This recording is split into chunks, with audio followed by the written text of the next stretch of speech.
அனைத்து ஆசிரியர்களுக்கும் இனிய காலை வணக்கம். பிடி பிஆர்டி 2024 பணி நியமன கலந்தாய்வு குறித்து நிறைய ஆசிரியர்கள் கமெண்ட்ல கேட்டிருந்தாங்க. பிடி பிஆர்டியை பொறுத்த வரைக்கும் நம்ம 2 கேஸில் ஸ்டே இருக்குது. மைனாரிட்டி லாங்குவேஜ் கேஸு, அதுக்கப்புறம் 2% அமைச்சு பணியாளர் கேஸ். இந்த 2 கேஸ்லையுமே ஸ்டே இருக்குது. மைனாரிட்டி லாங்குவேஜை பொறுத்த வரைக்கும் ஏற்கனவே வந்தது, நமக்கு அன்றைக்கி நடைபெறல. அடுத்து 6ஆம் தேதி ஹியரிங் வருது. மார்ச் 17ஆம் தேதி 2% அமைச்சு பணியாளர் கேஸ் எல்லாத்தையும் மெர்ஜ் பண்ணி அன்றைக்கி நமக்கு ஹியரிங் வருது. இந்த 2 கேஸ்லையுமே ஸ்டே வெக்கேட் ஆனதான் நமக்கு அப்பாயின்மெண்ட் கவுன்சிலிங் நடத்த முடியும். பள்ளிக்கல்வித்துறை உட்பட எல்லா டிபார்ட்மெண்ட்டுக்குமே இந்த 2 கேஸ்லையுமே ஸ்டேவை வெக்கேட் பண்ணணும் அப்படின்னு தான் நம்மளுடைய எல்லாருடைய கோரிக்கை. இதற்காக ஆசிரியர்கள் கேஸில் இம்ப்ளீட் ஆகியிருக்காங்க. கவன ஈர்ப்பு ஆர்ப்பாட்டத்தில் தொடர்ந்து ஈடுபட்டு வராங்க. எல்லாருக்குமே எந்த வகையில் முயற்சி செய்தாலும் அத்தனை ஆசிரியர்களுக்கும் எல்லாருடைய சார்பாக நன்றியை தெரிவித்துக் கொள்கின்றோம். தொடர்ந்து நீங்கள் உங்களுடைய முயற்சிகளை எடுங்க.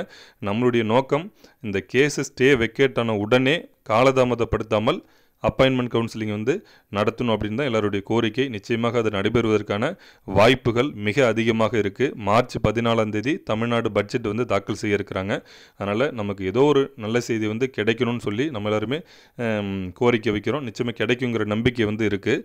அதே போன்று 1/3/2025 நிலவரப்படி பிடிஎஸ்டண்டுக்கான வேக்கன்சி லிஸ்ட் கேட்டிருக்காங்க. அது எல்லாருக்கும் தெரிஞ்சிருக்குன்னு நினைக்கிறேன்.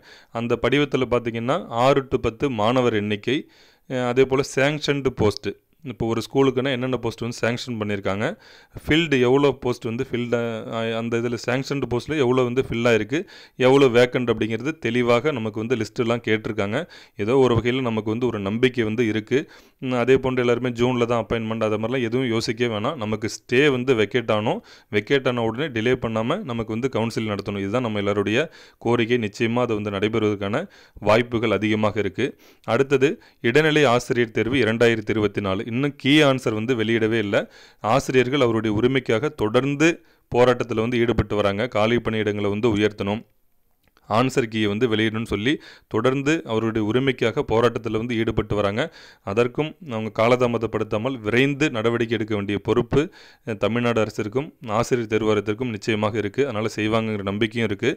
அதே போன்று முன்னாடிலாம் டிஆர்பி ஹெல்ப்லைனில் இடைநிலை ஆசிரியர் தேர்வு தொடர்பாக கேட்கும்போது ப்ராசஸில் இருக்குது அப்படிங்கிற பதிலை சொன்னாங்க. தற்பொழுது கேஸ் ஸ்டே இருக்குது, அதனால தான் எங்களால் ஆன்சர் கீ வெளியிட முடியல அப்படின்னு ஒரு ரீசன் சொல்கிறாங்க. அந்த கேஸுக்குள்ளார நம்ம டீப்பாக போக விரும்பல. ஆனால் நமக்கு கிடைச்சிருக்கக்கூடிய தகவல் அடிப்படையில் இந்த வார இறுதியிலோ இல்லை அடுத்த வாரத்திலோ நமக்கு எஸ்சிடிக்கான ஆன்சர் கீ வெளியிடுவாங்க அப்படின்னு தான் சொல்கிறாங்க. ஆனால் அது எந்த அளவுக்கு உண்மைன்னு தெரியல. இருந்தாலும் நீங்கள் என்ன முயற்சிகள் எடுக்கிறீங்களோ தொடர்ந்து எடுங்க. காலதாமதப்படுத்தாமல் ஆன்சர் கீயை உடனடியாக வெளியிடணும். வெளியிடுறதோடு மட்டும் இல்லாமல் அடுத்தடுத்த ப்ராசஸுமே உடனடியாக நடத்தி முடித்து அவங்களுக்கும் விரைந்து அப்பாயின்மெண்ட் கொடுக்கணும் அப்படிங்கிறது தான் எல்லாருடைய கோரிக்கை. நிச்சயமாக இது விரைவில் நிறைவேற தான் போகுது. வேறு ஏதாவது இதை சார்ந்து தகவல் கிடைச்சுன்னா கண்டிப்பாக நான் உங்ககிட்ட பகிர்ந்துக்கிறேன். அனைவருக்கும் மிக்க நன்றி.